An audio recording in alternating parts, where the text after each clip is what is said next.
Olá para você que está passando por este canal, seja muito bem-vindo. Hoje eu vou falar sobre livros que eu gosto muito, mas eu falo muito pouco sobre eles. Então, se você quiser me acompanhar nesse vídeo, já aproveita, deixa o seu like, se inscreve aqui no canal se você ainda não for inscrito e vamos falar de livro.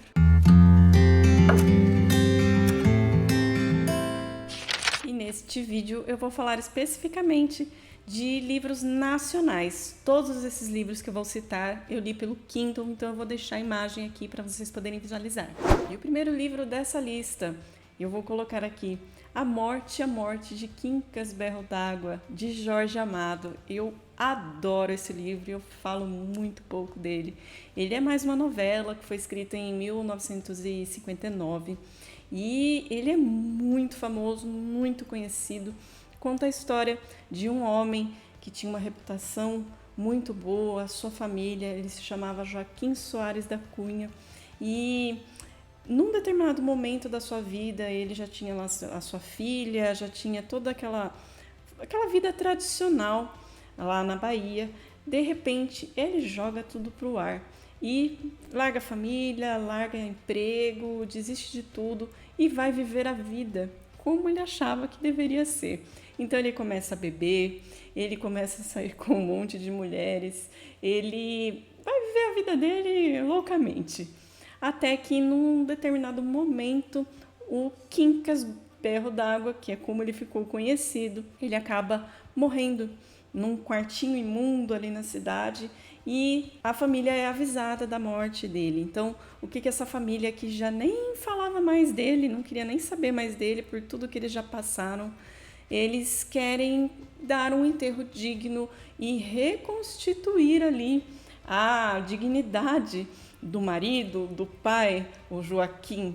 Então, a família tenta fazer planeja fazer o enterro, vestem o Quincas Joaquim com um terno elegante e tudo acontece ali no velório. Só que de repente os amigos de copo do Quincas estão ali velando o corpo e eles decidem aproveitar mais um pouco a vida junto, ao lado do seu amigo Quincas Berro d'Água. Então eles começam a trocar a roupa do Quincas, deixá-lo, novamente como eles o conheceram e levam ele embora ali do velório.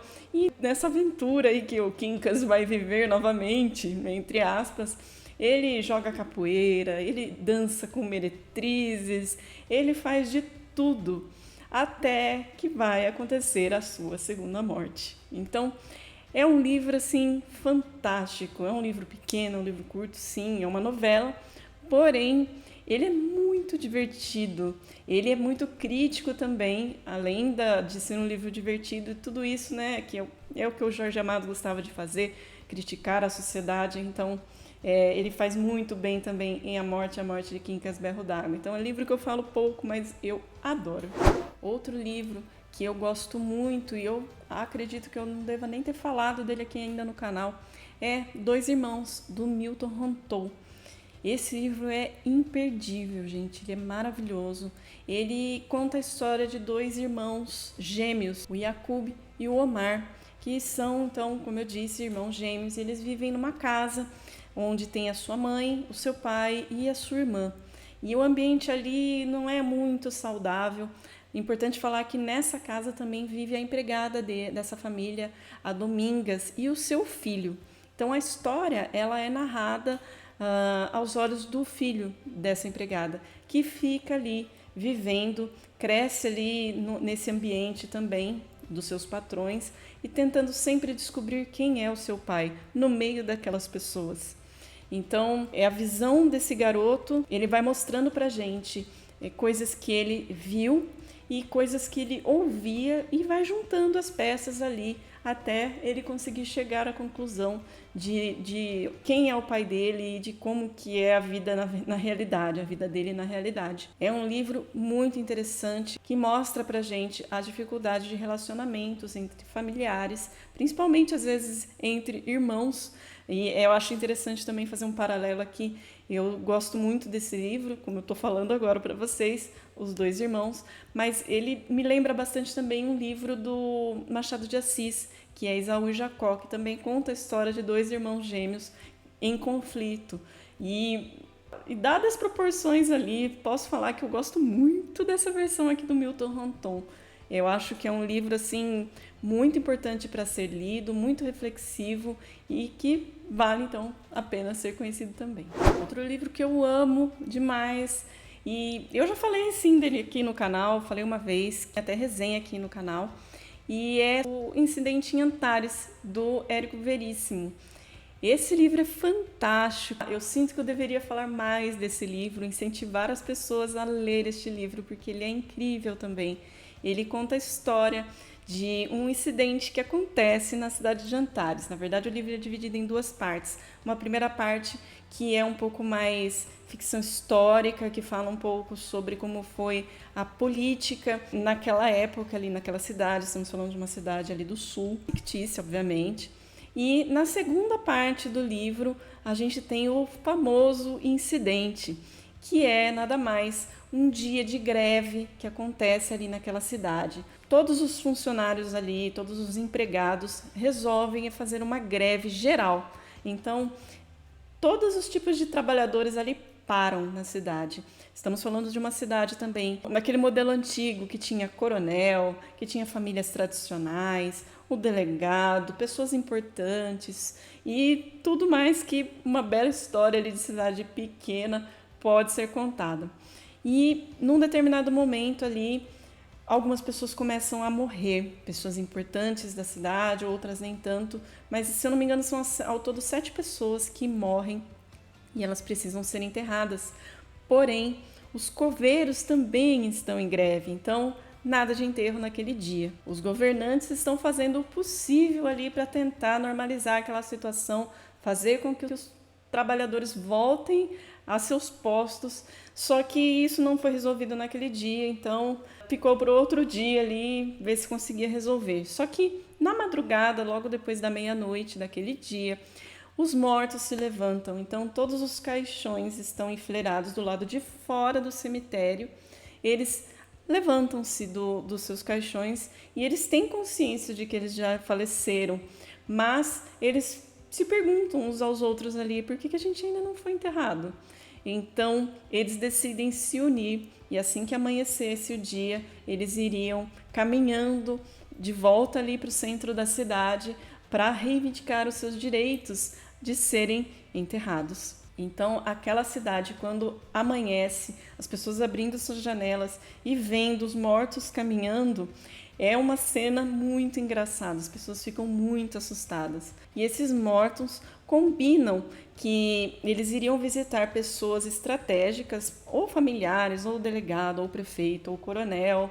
Eles iriam ali atrás daquelas pessoas para pedir os seus direitos e depois, ao meio-dia, eles iriam se encontrar no coreto ali da cidade para verificar se eles conseguiram ou não, se eles vão ser enterrados ou não. E sob a ameaça de que se eles não conseguissem o direito deles, eles iriam abrir a boca de tudo o que eles sabiam sobre cada pessoa daquela cidade.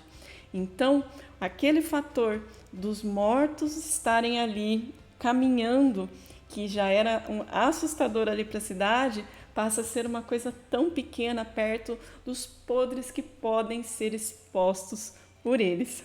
Então você dá muita risada nesse livro. Ele é um livro assim, aqueles que fica marcado na sua cabeça.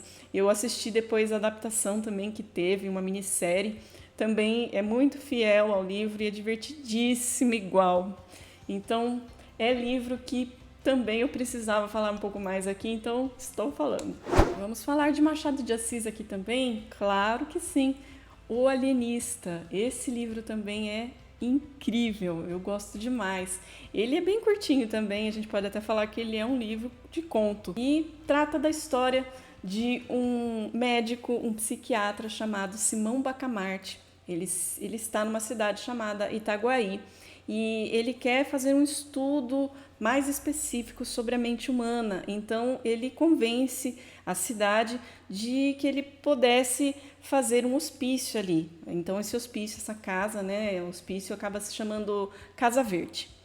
E ele começa, então, a ter os seus primeiros pacientes que eram levados para lá. Ele fazia a sua avaliação e determinava, não, essa pessoa realmente está com problemas psiquiátricos, precisa ser internado. E aí, ao longo do livro, da história, ele começa a internar várias pessoas ali. Então, de acordo com o diagnóstico que ele achava. Então, qualquer pessoa ali que ele suspeitasse que tinha alguma coisa ali que ele não considerava que era normal, ele mandava internar. E pouco a pouco ele começou a internar quase que a cidade inteira. Aquele hospício ficou super lotado. E os poucos que ainda não tinham sido internados começaram a ficar desesperados, ficaram preocupados. Daqui a pouco a gente também vai ser internado. Então, eles formaram ali um motim ali na cidade para acabar com esse hospício, para que ele parasse com isso, porque senão todos os habitantes da cidade e das localidades vizinhas também seriam internados. Por fim, essas pessoas começam a ser liberadas porque o Simão Bacamarte começa a tentar pensar de uma outra forma. Então, a história vai levando para um rumo ali que faz a gente pensar ali com toda a ironia machadiana sobre os limites da loucura, né? O que é ser louco de verdade? Então, achei um livro muito divertido e muito reflexivo também. Outro livro que eu acho incrível, que eu amei quando eu li, é A Farsa da Boa Preguiça, do Ariano Suassuna. Eu li várias obras do Ariano Suassuna, praticamente eu já li todas as peças da parte da comédia dele, eu estou lendo agora as peças também da parte dramática dele. E Ariano Suassuna era incrível, não tem como negar. Nossa, as histórias são deliciosas. Eu não costumo ler muito teatro, porém eu amo ler o teatro do Ariano Suassuna. É muito divertido e posso falar também agora que eu estou conhecendo a parte do drama também nas peças de teatro dele, que ele também não deixa a desejar nesse gênero também. Ele era realmente um escritor com uma criatividade impressionante. E falando justamente então da Farsa da Boa Preguiça, que pode ser conhecida como um dos livros da Trindade do Ariano Suassuna, que seria junto com O Alto da Compadecida, que é muito famoso e que eu amo também, e também junto com A Pena e a Lei, que também é outra obra de teatro dele. A Farsa da Boa Preguiça, a gente tem como personagem um homem chamado Joaquim Simão, que ele é um escritor de cordel, cantador e um adepto ao ócio criativo. Ele fala que é a preguiça de Deus e não a preguiça do diabo. Então é aquele cara ali, meio malandro, que vive ali na sua casinha, deitado na sua rede. Falamos de um ambiente nordestino aqui, que é delicioso sempre que se conhecer. Então ele está ali na sua rede, ali, ele tem a sua esposa também, e ele fica ali sempre ali deitadinho, pensando no que ele vai escrever, cantando, compondo, e não é muito a favor de trabalhar não. Então tem a sua esposa ali que faz todas as coisas ali pela casa, existem os seus vizinhos ali que ficam de olho nele, um vizinho fica de olho na mulher dele, então a história é muito divertida e vai contando a história aí desse personagem que dá um show em todo o contexto da história. Ele é um personagem assim muito legal, muito criativo e muito engraçado. Então, é um livro aí também, você quer uma leitura assim rápida e gostosa de fazer. Nossa, A Farsa da Boa Preguiça é um livro que vale a pena.